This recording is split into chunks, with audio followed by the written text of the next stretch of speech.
Well, let's go live right now to our correspondent, Ajuri Ungalali, who is at the INEC headquarters, where the umpire is meeting with stakeholders. But just before we get to Ajuri, let's turn to an expert to give us an insight on perhaps, elections are just a few days away, about 38 days away. A retired Assistant Inspector General of Police, we believe, Felix Uyanna. He joins us now from our Abuja studios. Many thanks for joining us in Lunchtime Politics.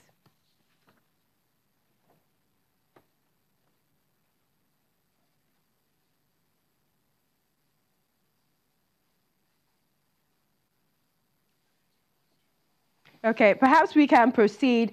Tell us your thoughts, if you can still hear us, Mr. Uyanna. Tell us your thoughts with regards to preparations, the police, and this is the campaigns and also the elections. Can you come again? I didn't get too well. Thank you very much for joining us in Lunchtime Politics. What are your thoughts on how prepared the Nigeria police is with regards to the campaigns and also the general elections? Oh, thank you very much. The police is working towards achieving their mandate, ensuring that there's free, fair, and fair election this 2019. To that extent, they have been involved in capacity building training for their personnel nationwide. Just yesterday and the day before, the FCT command organized a 2-day capacity building workshop in conjunction with a security company, a security and training company, a high-tech security company. That took place at the Institute for Peace and Conflict Resolution office near the church gate.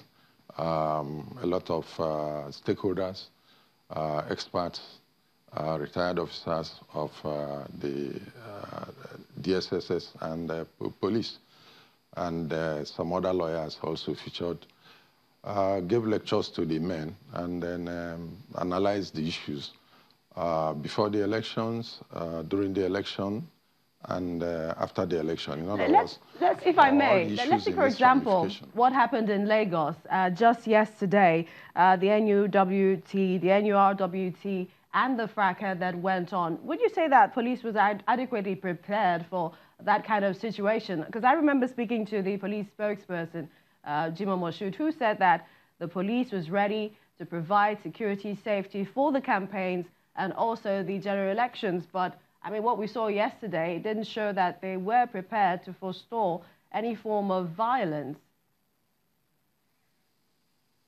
Yeah, they performed creditably well. Out of that crowd, only one person died. And one of the commentators had earlier on mentioned that the police did very well. They managed the situation, used discretion appropriately, to the extent that one faction that was deliberately trying to provoke the police didn't succeed.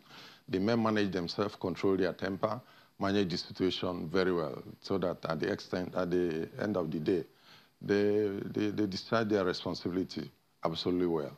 So I would say, yes, they did well. I wouldn't disagree, because I would say it's not fair that you would say it's just only one life lost. I mean, one life lost could mean a loss, especially to the family and friends of that person.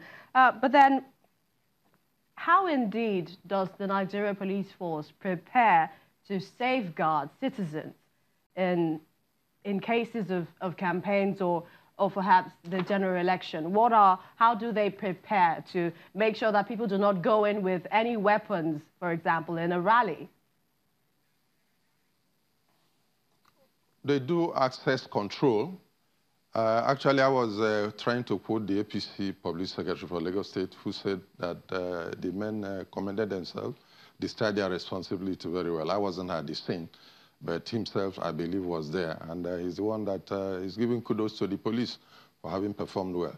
But having said that, they will have to do access control by making sure that those who are going in there are checked to know whether they are carrying any instrument that can lead, that can perpetuate violence, any instrument that is not allowed, dagger, knife, gun, anything that can cause violence. These are part of what they will have to do, and they have to do that in conjunction with the party. The party will have to identify those who they suspect, but the police will also do their own. Don't forget the EOD, that's the anti-bomb, anti-terror, the PMF, and other special units of the police force will be there, ensuring that things are done very well. I'd like to thank you.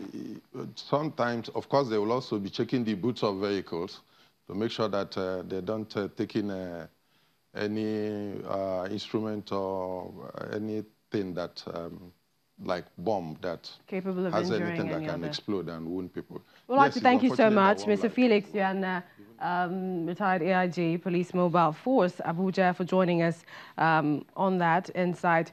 Well, let's go live now to our correspondent, Adrian Galali. He is at the INEC headquarters, we believe, where the umpire is meeting with stakeholders on issues of election security. Well, good to see you, Adrian. What are the stakeholders talking about?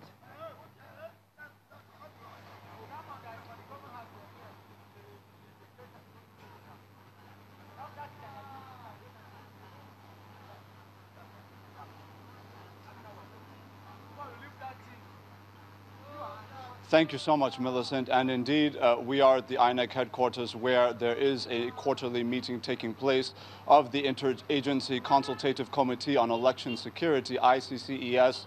And what you have is, of course, the Office of the National Security Advisor, the police represented, and other arms of the security apparatus in the country, along with the chairman of INEC, Professor Mahmoud Yakubu. And essentially what you have here is the INEC chairman telling the represented heads of the security agencies that unlike the 195 elections that have held in the off-season since the 2015 general elections, that this batch of the 2019 general elections must work in such a way that there is effective synergy between INEC and the security agencies. The INEC chairman noted at this meeting that it was essential that indeed the security agencies do abide by Section 2029, subsection 3 of the 2010 Electoral Act as amended, which essentially stipulates that INEC does have the power to direct the security agencies to act in a manner that is in conjunction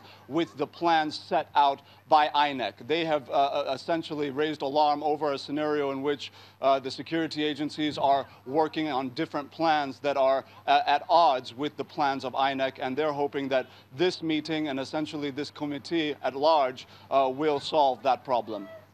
All right, thank you so much, Adjare Ngalali, live there from INEC headquarters on the latest. Well, we take a break on lunchtime politics, and still to come after Governor Kashim Shettima of Borno State's emotional speech at the Villa. We check the pulse of the state ahead of the elections with insurgency war. Are they planning for elections at all? Find out after this break.